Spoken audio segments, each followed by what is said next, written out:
دیکھیں، اسلام نے بینکنگ کا براہ راست تو کوئی تصور نہیں دیا، اسلام نے تجارت کا تصور دیا ہے۔ بینکنگ میں بھی بزنس ہوتا ہے، ایک ناجائز بزنس ہے، ایک جائز بزنس ہے۔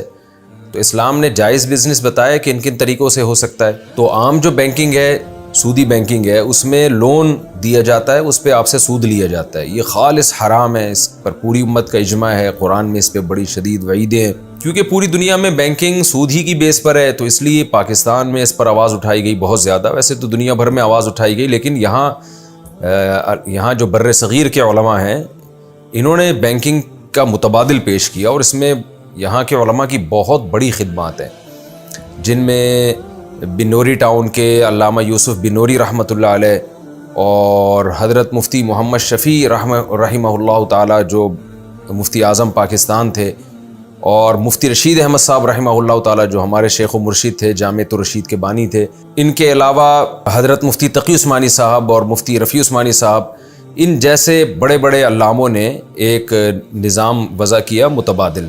تو اس کے مطابق جو ہے نا، بینکنگ کا جو آلٹرنیٹ پیش کیا گیا تھا، یعنی سودی بینکنگ کا، وہ آلٹرنیٹ یہ تھا کہ اسلام میں بزنس کے 6 مشروع طریقے ہیں جو اسلام نے بالکل ان کی اجازت دی ہے۔ ایک ہے جی مضاربت ہے۔ مضاربت کا مطلب کیا ہوتا ہے؟ ایک آدمی کی انویسٹمنٹ ہو، دوسرے کی محنت ہو۔ تو ایک طریقہ ہے مضاربہ، ایک طریقہ ہے مشارکہ کہ دونوں طرف سے پیسے ہوں، ایک طریقہ ہے سلم۔ سلم کا مطلب کیا ہے؟ آپ پہلے پیسہ لے لیتے ہیں خریدار سے اور مستقبل کی بے کرتے ہیں۔ فیوچر کی بے جائز نہیں ہے، لیکن سلم میں جائز ہے، اس کی اپنی شرائط ہیں۔ تو بے سلم ہے، پھر مرابحہ ہے، ایک چیز آپ کیش پہ اٹھا کے قسطوں پہ مہنگی کر کے بیچ دیتے ہیں۔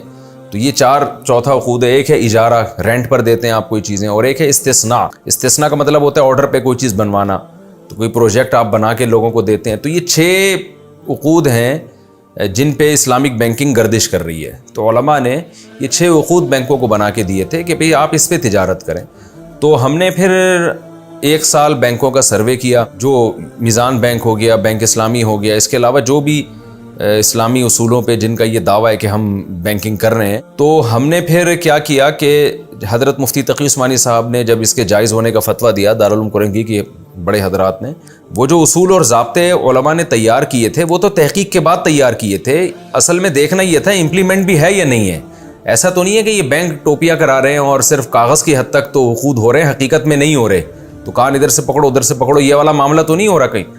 تو پھر 1 سال ہم نے تحقیق کی، اور جامعۃ الرشید نے اس علماء کی کمیٹی بنائی، جس میں 5 یا 6 علماء تھے، جن کا کام یہ تھا کہ 1 سال انہوں نے صرف اسلامک بینکنگ کو پڑھنا ہے اور بینکوں کا سروے بھی کرنا ہے، دیکھنا بھی ہے کہ اندر ہو کیا رہا ہے، عملی طور پر یہ سسٹم جو علماء نے بنا کے دیا ہے یہ نافذ بھی ہے یا نہیں ہے۔ اور اس کے بارے میں جو اعتراضات اٹھتے ہیں، بعض اعتراضات علماء کی طرف سے تھے، بعض عوام کی طرف سے تھے، تو ان اعتراضات کا بھی جائزہ لینا ہے کہ یہ اعتراضات واقعی ہیں بھی یا نہیں ہیں، اگر ہیں تو ان کے جواب کیا ہیں۔ تو اس میں پھر ہمارے سامنے جو بات سامنے آئی، وہ یہ تھی کہ یہ جائز ہے، اور بینک میں واقعی پریکٹیکلی اس پر عمل بھی ہو رہا ہے۔ اس میں بہت سارے اعتراضات جو اہل علم حضرات کی طرف سے کیے جاتے تھے، وہ تو کچھ اعتراضات تو ایسے تھے جو حقیقت سے ناواقف ہونے کی وجہ سے تھے، وہ یہ سمجھ رہے تھے کہ ایسا ہو رہا ہے، حالانکہ ایسا ہو ہی نہیں رہا تھا۔ اور کچھ اعتراضات ایسے تھے جن کے معقول جواب علمی انداز میں موجود تھے۔ تو خیر، جامعۃ الرشید نے اس پہ ایک تحریر شائع کر دی اور جائز ہونے کا فتویٰ دیا۔ تو یہ میں اس لیے کہتا ہوں کہ لوگ ہم پہ اعتراض کرتے ہیں کہ شاید انہوں نے بیٹھے بیٹھے ایک چیز کا فتویٰ دے دیا ہے، تو ہم نے پوری تحقیق کے بعد فتویٰ دیا ہے اس کے جائز ہونے کا۔ البتہ تکافل کے بارے میں ہماری رائے دارالعلوم کرنگی کی رائے سے ابھی تک متفق نہیں ہوئی ہے۔ تکافل جو آلٹرنیٹ پیش کیا گیا نا تکافل کا، اس میں تکافل کا جو موجودہ سیٹ اپ ہے اس پہ ہمیں اطمینان نہیں ہے۔ ظاہر ہے اہل علم میں اختلاف ہوتا ہے، اگرچہ حضرت تو بہت بڑے آدمی ہیں، لیکن بہرحال اس میں ہمیں لگا کہ ہمیں اس جواب سے ہم مطمئن نہیں ہو پائے۔ تو اس لیے تکافل کے بارے میں ہماری یہی فتویٰ ہے کہ ہمیں اس کے جائز ہونے پر اطمینان نہیں ہے، جب تک کہ چند تبدیلیاں نہیں کی جاتی اس کے اندر۔ اب کچھ اطلاع آ رہی ہے کہ شاید کچھ تبدیلیاں کی گئی ہیں، واللہ عالم، لیکن یہ بھی بات ذہن میں ضرور رکھیں کہ تکافل پہ ہمیں وہ اعتراضات نہیں ہیں جو عام طور پر کیے جاتے ہیں۔ عام طور پہ جو لوگ تکافل پہ اعتراضات کرتے ہیں، وہ ایسا معلوم ہوتا ہے کہ بس بعض حضرات شاید ایک چیز کو ناجائز قرار دینے کے پیچھے ہاتھ دھو کے پڑ گئے، شاید ایسا محسوس ہوتا ہے ان کی تحریروں میں۔ تو ہمیں جو تکافل پہ اعتراض ہے وہ ایک ہی اعتراض ہے جو بڑا مشہور اعتراض ہے، جو اہل علم جانتے ہیں۔ تو اس لیے میں تو خلاصے کے طور پہ پیش کر رہا ہوں کہ بینکنگ کے مسئلے میں تو جامعۃ الرشید دارالعلوم کرنگی کی رائے سے بالکل متفق ہے، اور ہم نے خود اس کی تحقیقات کی. البتہ تکافل کے معاملے میں خود جامعۃ الرشید کے علماء کی آراء میں بھی اختلاف. اس لیے تکافل پہ میں جو ذاتی طور پہ جب فتویٰ دیتا ہوں تو یہی فتویٰ دیتا ہوں کہ اس سے اجتناب کیا جائے.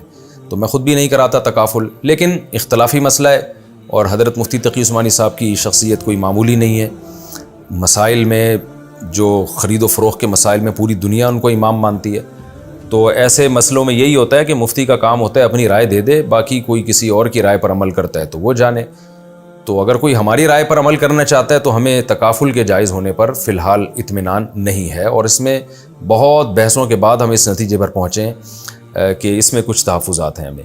اس لیے احتیاط ہماری رائے میں یہی ہے کہ اس سے اجتناب کیا جائے. مجھے تکافل سے آفریں آئی ہیں لیکن میں نہیں گیا، اس لیے کہ میں نے ان سے کہا بھئی ہمیں تو اس کے جائز ہونے پر اطمینان نہیں ہے.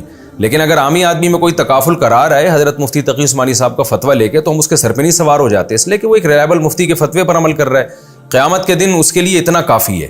جب اللہ تعالیٰ اس سے پوچھیں گے تم نے کیوں اس پر عمل کیا، وہ کہہ سکتا ہے اللہ میں تو جاہل تھا، اور تو نے قرآن میں کہا ہے فاسألوا اہل الذکر ان کنتم لا تعلمون، اہل ذکر سے پوچھو، اہل علم سے پوچھو اگر تم علم نہیں ہے. تو پوچھا اس لیے جاتا ہے نا کہ عمل کیا جائے. تو ایک آدمی نے اہل علم سے پوچھا، انہوں نے فتویٰ دے دیا، وہ اس پر عمل کر رہا ہے. اور اہل علم بھی واقعی اہل علم ہیں، اہل حق میں سے بھی ہیں. خالی اہل علم ہونا کافی نہیں ہے، اہل حق میں سے بھی ہونا ضروری ہے، ورنہ بعض اہل علم خواہش پرست ہوتے ہیں، نفس پرست ہوتے ہیں. تو اگر کوئی اس پر عمل کرتا ہے تو یہ جائز ہے. یہ میں نے پورا اسلامک بینکنگ کا ایک خلاصہ آپ کے سامنے پیش کر دیا ہے. تو ہماری خلاصہ کیا نکلا ہے؟ اسلامک بینکنگ ہماری نظر میں جائز ہے بالکل.